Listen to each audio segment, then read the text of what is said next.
મારું નામ જ્યોત્સના ડમણિયા છે અને હું હાલમાં વલસાડ રહું છું.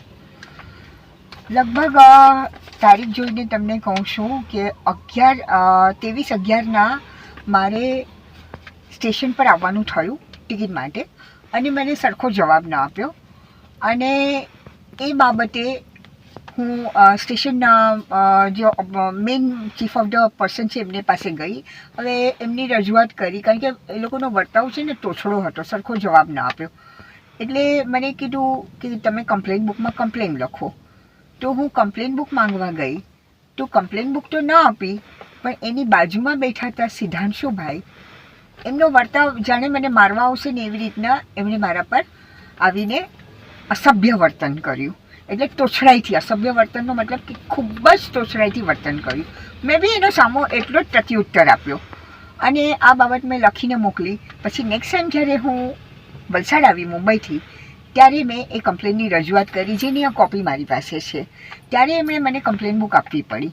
પછી આ બાબતમાં મેં કીધું કે સામાન્ય માનવીને જો આટલી બધી તકલીફ પડતી હોય અને મારા જેવા તો પહોંચે છે કે ચલો રજૂઆત કરવી છે અને બરાબર કરવી છે, અને કોઈ બી વ્યક્તિને, સરકારી વ્યક્તિને કોઈનો અપમાન કરવાનો અધિકાર નથી, અને અપમાન કરવું એ બી કાયદેસર ગુનો થાય છે કોઈનો. તો પછી મેં લેટર આપ્યો ડીએમને, સીએમને, બધે સુધી મળી, પણ આજ સુધી કંઈ રજૂઆત થતી નથી, આગળ કંઈ પગલું ચાલતું નથી. હવે આવા વ્યક્તિને જે ઘટતું કરવું હોય કરવું જોઈએ, પણ શું કર્યું એની જોડે એની મને કાંઈ ખબર નથી. ભાઈ તો લેરથી ત્યાં આગળ કામ કરે છે અને લોકો સાંભળ્યું છે કે આ વ્યક્તિની તોછડાઈ ઘણી બધી છે, બધા જોડે આવી રીતના વાતો કરે છે. તો મારું એ જ કહેવું છે કે આમ જનતાને જો કંઈ બી તકલીફ પડે છે તો સરકારી ખાતામાં યોગ્ય ન્યાય તો જવા દો, પણ યોગ્ય પ્રત્યુત્તર પણ મળતો નથી. અને જો જનતાનું આવું જ ચાલ્યા કરતું હશે તો આપણો દેશ આગળ કેવી રીતના વધશે? અને હજુ આજે બી હું એરિયા મેનેજરને કમ્પ્લેન કરવા આવી છું અને આ ત્રીજી વખત કમ્પ્લેન કરી રહી છું કે આ જે મારો પ્રોબ્લેમ છે, જે અસભ્ય વર્તન છે, તો એનો કંઈ આપણે પગલાં લીધા તો કંઈ ખાસ મને જવાબ, કોન્ક્રીટ જવાબ મળ્યો નથી.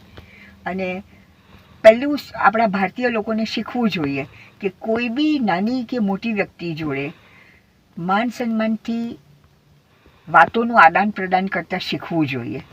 આ જ એક મેઇન છે કે જેમાંથી ઘણા બધા પ્રશ્નો ઊભા થાય છે. તો એક તો પહેલાં સન્માન આપવું જોઈએ કોઈ બી નાનેરી કે મોટેરી વ્યક્તિને, અને બીજું કે જે કમ્પ્લેન છે એનું સમાધાન તાત્કાલ થવું જોઈએ. આ બધું જે ભારતમાં આ બધું ચાલી રહ્યું છે, બહુ દુઃખ થાય છે. એટલે તો લોકો ભારત છોડીને બીજે જતા રહેશે. અને આશા છે કે ભારતમાં આ બધું થઈ રહ્યું છે અને મારી કમ્પ્લેન છે એ તો મોટા પાયા પરની વાત છે, પણ મારી આ કમ્પ્લેન છે એનું સમાધાન થાય એવી હું આશા રાખું છું. અને રેલવે તરફથી, વલસાડ રેલવે તરફથી કંઈક ઘટતું થાય એવી મારી ઈચ્છા છે.